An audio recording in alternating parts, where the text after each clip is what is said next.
ओम जय काल का भवानी, जय माँ काली। साधकों, आज हम गुरु साधना के बारे में बात करेंगे।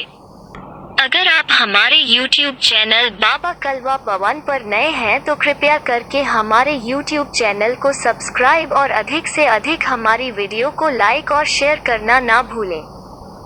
आज हम गुरु साधना के बारे में बात करेंगे। साधकों, गुरु साधना क्या होती है?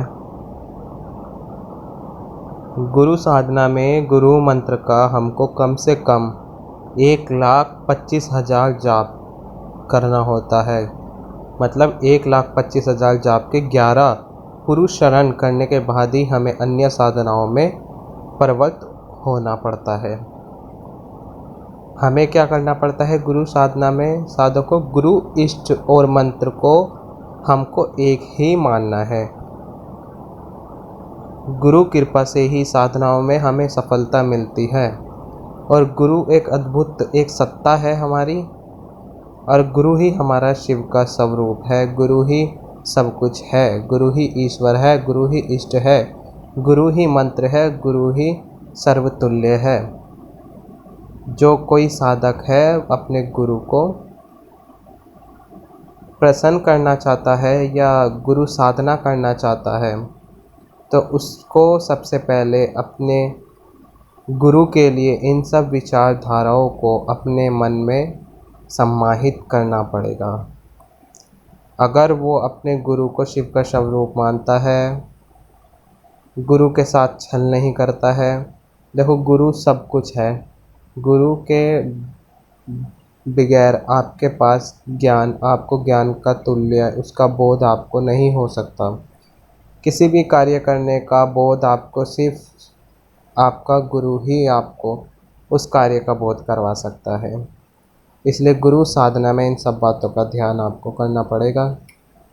गुरु आपकी हर बात जानने में समर्थ होता है। अगर आप साधक हैं, आपके गुरु हैं और आप उनके शिष्य हैं, उसके साथ आपके अगर कोई गुरु हैं तो उनके साथ आपको देखो झूठ बोलने से, छल करने से भयानक अधोगति भोगनी पड़ सकती है। परिणाम आपको भुगतने पड़ सकते हैं भयानक। किसी भी गलती को गुरु के सामने स्वीकार करके चरण पकड़ के माफ़ी मांग लेना। अगर आप अपने गुरु से किसी तरह का छल या आपने अपने गुरु से झूठ बोल दिया, ऐसा हो सकता है कि आप बेवजह डांट पड़ जाए, अपमानित होना पड़े।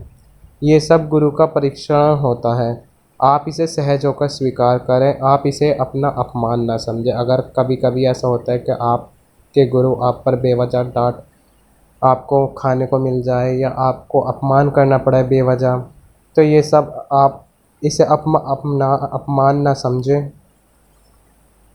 आप इसे एक तरह का गुरु का परीक्षण समझें और इसे भली भांति हंसी हंसी से आप स्वीकार कर लें। इससे आप पर गुरु कृपा अवश्य होगी। गुरु में भगवान का वास होता है, इसलिए अगर आप उनकी कृपा, भगवान की कृपा पाना चाहते हैं तो अपने गुरु की कृपा पा लो। भगवान की कृपा आपको अपने आप मिल जाएगी। गुरु देखो अपने आप में महामाया की सर्वश्रेष्ठ कृति है। गुरु साधनाओं से, परिविद्याओं से, उनकी कृपा और सानिध्य से आता है। वह एक विशेष उद्देश्य के साथ आपको आपके जीवन में हर एक कार्य का, हर एक माया का आपको बोध कराता है। देखो, बिना योग्यता के शिष्य को भी कभी गुरु नहीं मिलता, ठीक है, अगर उसके पास कोई योग्यता नहीं हो। पर बिना योग्यता के ही शिष्य को कभी गुरु बनने की कोशिश नहीं करनी चाहिए। अगर आपके पास योग्यता नहीं है तो आप गुरु बनने की कोशिश ना करें, तो वह आपके लिए बिल्कुल ठीक होगा।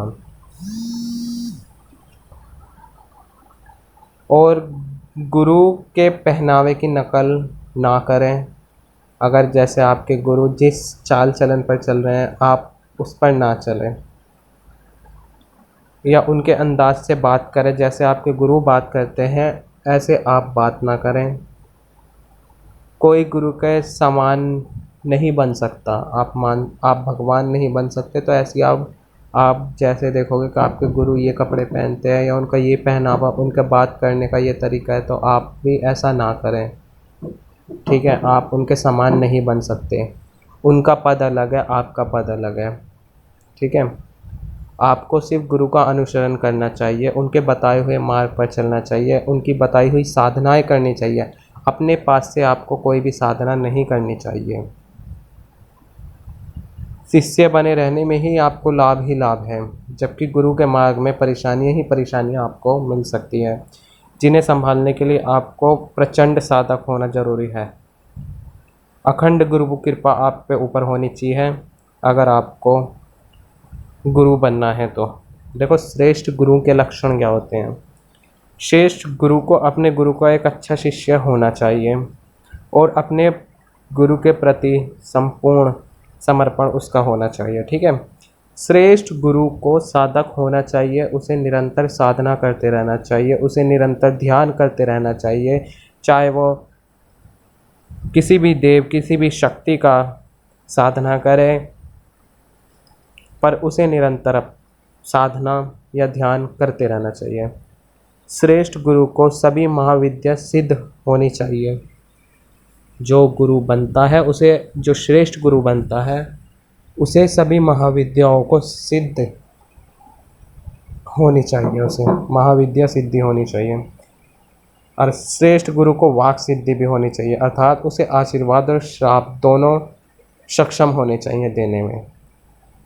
वाक सिद्धि से ही बोलते हैं कि जो गुरु आशीर्वाद और श्राप दोनों देने में सक्षम होता है उसे वाक सिद्धि कहते हैं। तो श्रेष्ठ गुरु के लक्षण होते हैं। श्रेष्ठ गुरु का पूजन करना और हमें कराना आना चाहिए। ठीक है, श्रेष्ठ गुरु को योग और मुद्राओं का ज्ञान होना चाहिए। श्रेष्ठ गुरु को रस सिद्धि होनी चाहिए, अर्थात पारद के संस्कारों का ज्ञान होना चाहिए, रस सिद्धि उसे बोलते हैं। श्रेष्ठ गुरु को मंत्र निर्माण की कला आनी चाहिए। ठीक है, आवश्यकता अनुसार मंत्रों का निर्माण कर सके उसे श्रेष्ठ गुरु कहते हैं। जो स्वयं अपने आप स्वर्ण लिखित मंत्र शब्दों से निर्माण करता है, नए मंत्रों का निर्माण करता है, कार्यशील मंत्रों का निर्माण करता है, जो उसके बनाए हुए मंत्र कार्य करते हैं और आवश्यकता अनुसार वे मंत्र कार्य करते हैं, वो श्रेष्ठ गुरु की श्रेणी में आता है। जो मंत्रों का निर्माण करता है, जो मंत्र निर्माण कला में परिपूर्ण होता है, उन्हें श्रेष्ठ गुरु कहते हैं। देखो, गुरु कृपा 4 प्रकार से होती है, स्मरण से, दृष्टि से, शब्द से और स्पर्श से।